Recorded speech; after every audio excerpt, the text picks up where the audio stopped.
Hello everyone, this is East Dragon, and welcome back to another episode of Fire Emblem Heroes. So, I'm just recording Ether Raids replays incredibly early, even before doing my Arena Assault run and all that stuff. Because I don't know when the version update is, and I don't want to lose that many replays like I've done a couple times now. So, out of my paranoia, we're going to just record. And this week, I mean, this is inevitably what happens when it's not light season and you finally have a max level defense for it. I get successes for doing absolutely nothing. No joke, I have not changed anything except for the bonus structure from the last video, I think. Like, everything's the same. I don't know about you, but absolutely nothing. Well, maybe, I don't know if I had Flash and Play Luna and Nino before last week, but seriously, there's something about the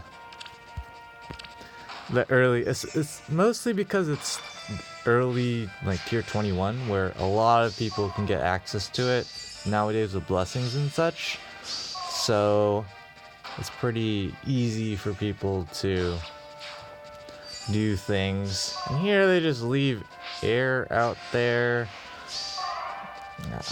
I'm guessing they just, I don't know.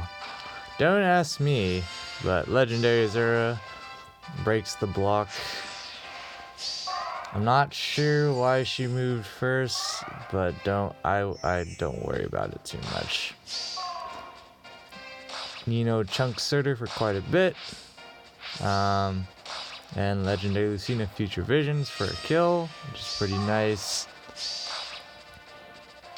And they use a Versa to take out Caden so they can get Surtur to take out whatchamacallit. To take out Legendary Lucina, but I mean, now they're going to attack into the Vantage Nino and take quite a bit of damage because of Luna. And so Cheetah's going to do quite a bit of damage, and now Legendary Azura is coming in, and they just murder their Olivia into Cheetah. Not sure why, but that's a rip. And then we go into this match. But yeah, once I climb higher in the tiers, I expect more losses at least, and usually most of the time that's true. It's like this Noe here running dual range should do fine for the most part, aside from having absolutely terrible speed because it's snowy, but you know, she'll be decent, good enough, get the job done kind of deal. And they have Bride Fjorm, so you know, what's the worst that could happen, am I right? And then they do this. Like, why? Why? I tell you why.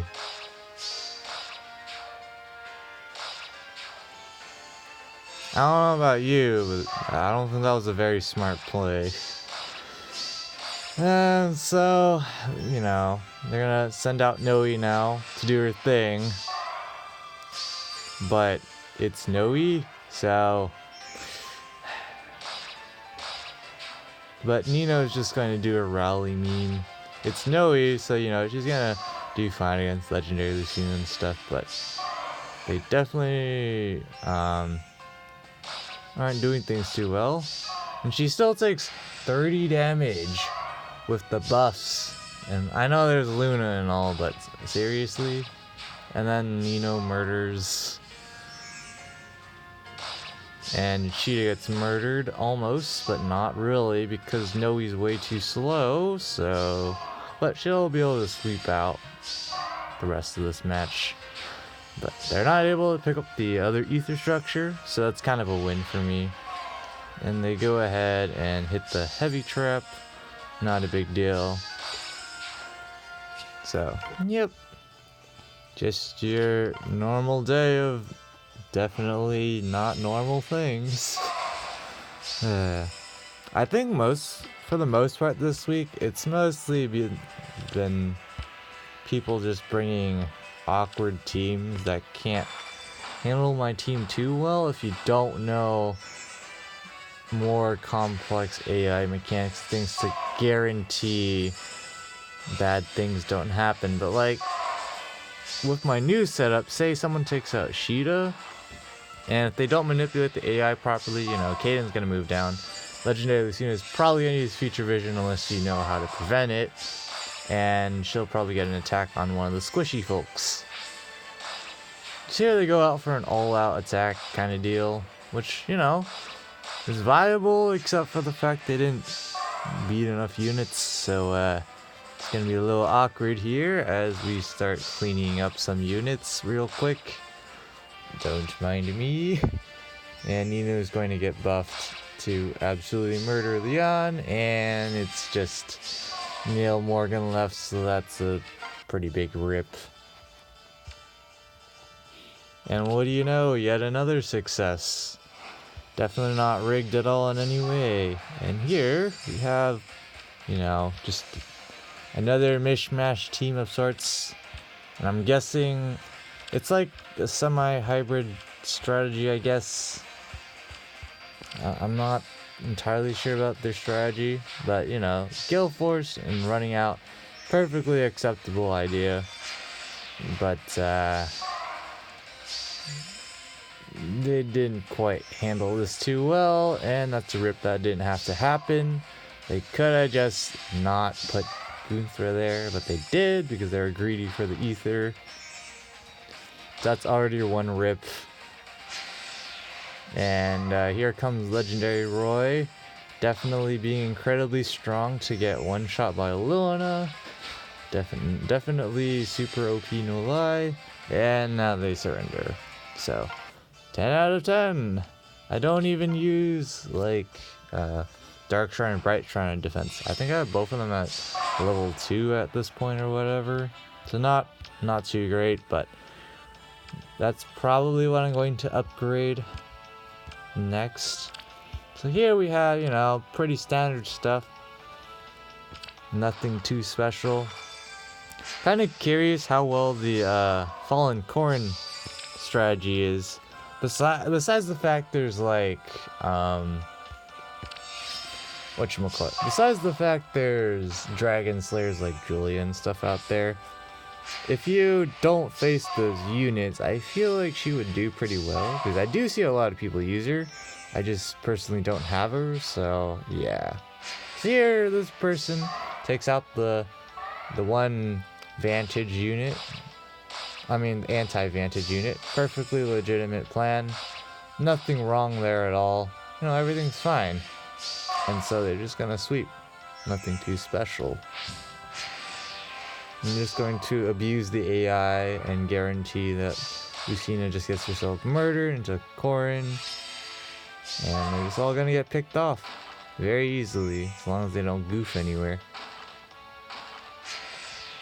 So now they're just after the ether structures, nothing too special. I mean, my team has a lot of holes. My defense has even more holes than it used to because of the abandoned castle nerf, but like I said, no matter what I do, aka nothing, people still manage to goof. So I don't know. Jonah asked me about it. So, you know, that's just good play. Using your units well, nothing too special. This week on offense, I've been doing blitz runs, so it's still like the noob strat, but instead of actually like taking the time to actually think about things, I literally just blitz. First plan, just go ahead and execute it right away, even though if it's going to be an absolute disaster. And it has been, I think, like 3 or 4 times this week. So not very good, but I mean, that's what you get when you blitz. And I wouldn't say it's any more like relaxing or chill or whatever compared to what was I gonna say? I don't think it's any more chill as to like just sitting down and actually thinking about it. Maybe because I've been doing that for most of the Ether raids already, but here this person is taking 5 turns to set up, which is perfectly legitimate because my team does not take that long to dismantle. But it's like, they do some things and, you know, they're okay things, but, I don't know why you would leave racing there. Beats me. I feel like there was a better way to do it, but I wouldn't know myself. So, double rip there. Fiam gets hit by the heavy trap, and that's a mega rip right there if I've seen one. So, yikes. And we have Andreas, or however you pronounce their name.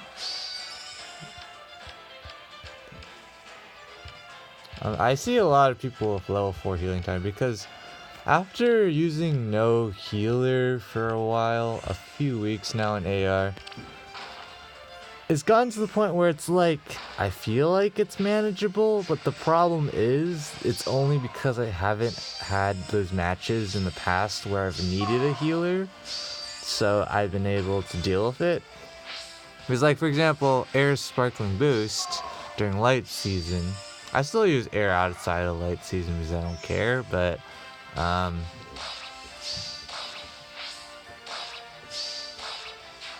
yeah, there's some weird things for sure that have happened. But what was I saying? I done blanked.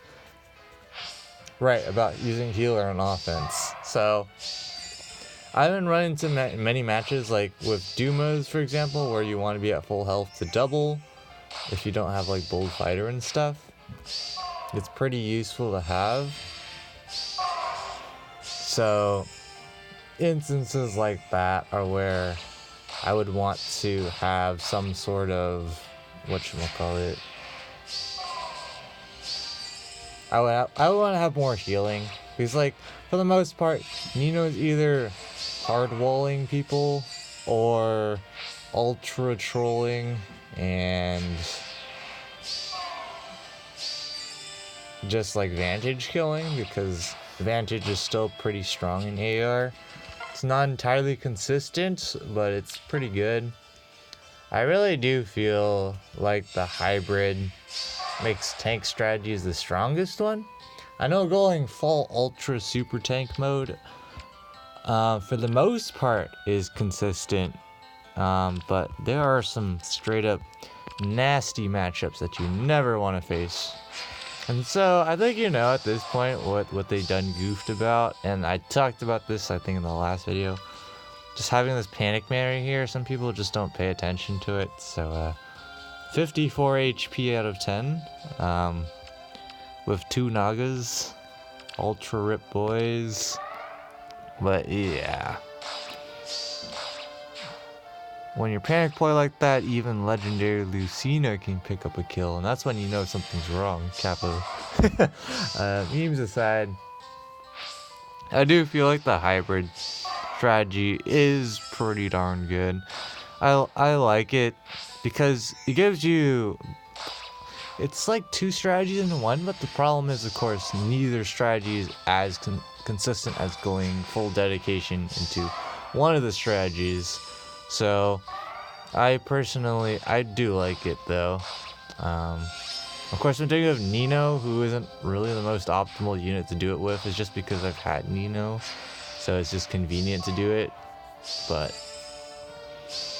I definitely think it has a lot of potential in AR. Like, I just faced a flyer ball today on offense. I didn't even bother to record it because it was so sad how easy it was to dismantle, because I just took out 2 of their flyers and hit end turn and it was over. That's really all there is to it. A lot of flyer balls, you know, they use flyer formation to get around. The largest weakness I find with flyer balls is, one, they're The rally traps are good. Like, they will get people. The person I face, I think, had a blade tome trap, which is especially pretty powerful.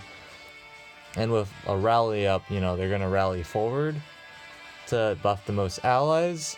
So, and there's others tiebreakers and stuff where you can manipulate it so they move forward, so they can get the dance and hopefully murder someone else who's not trying to bait. You know, that stuff is fine, but it's like a lot of people do it, so it's like for someone like me tackling those kind of defenses, it's pretty trivial to see it. Now, making it hard to dismantle, another story. A lot of people like ward fireballs, which is fine. You know, it makes it harder to one-round KO units. But I personally think the goad flyers is a lot scarier because you just have more offensive power, and so it's a lot harder to wall. So that's my opinion. Goad flyer emblems are definitely a lot stronger against my team in general compared to ward flyers, but that's enough ranting. I guess we'll move on to the next segment once we get more replays, I guess.